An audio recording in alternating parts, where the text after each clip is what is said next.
অনেকেই প্রশ্ন করেন যে ভাই লিটার আপনারা হয়তো ঝুরঝুরে রাখেন কীভাবে। আমাদের লিটার তো ঝুরঝুরে থাকে না, লিটার ভিজে যায়, প্রচুর গ্যাস হয়।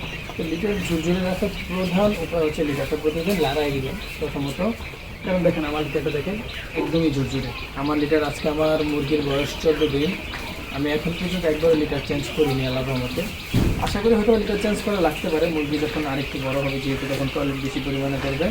তো মুরগির লিটার পরিষ্কার রাখার জন্য সবসময় চেষ্টা করবেন, যখন যে আমরা হচ্ছে মুরগির লিটারগুলো এভাবে করে দিচ্ছি, যদি মুরগির লিটার ভেজা দেখেন আর কি, সেক্ষেত্রে হচ্ছে নতুন কিছু লিটার এর সাথে মিক্স করে দেবেন। আর চেষ্টা করুন প্রতি 3 দিন পর পর এগুলো চাইলা দেওয়ার জন্য, তাহলে মুরগির যে টয়লেট পরিষ্কারগুলো থাকবে এগুলো পরিষ্কার হয়ে যাবে।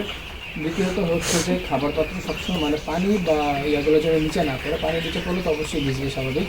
তো সেই জন্য হচ্ছে যাতে পানিটা নিচে না পড়ে, এই জন্য আমরা হচ্ছে এই ধরনের স্ট্যান্ডগুলো ব্যবহার করি। এই ধরনের স্ট্যান্ডগুলো বাজারে আপনি হচ্ছে 30 টাকা বা 35 টাকার মধ্যে কিনতে পেয়ে যাবেন, আরএফএলের এটা। হ্যাঁ, আর এটা হচ্ছে আপনারা ব্যবহার করবেন। আর যদি অতিরিক্ত দেখা যায় হ্যাঁ আপনার এত কিছু করার পরও এগুলো ভিজা যায় আসলে, তাহলে হচ্ছে চুন প্রয়োগ করবেন।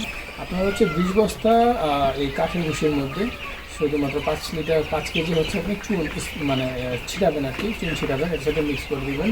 আর সেকেন্ড হচ্ছে ইউকো একটা ওষুধ পাওয়া যায়, ইউকো। এই ইউকোটা হচ্ছে পানিতে স্প্রে করে দেবেন 10 মিলি 1 লিটার পানিতে।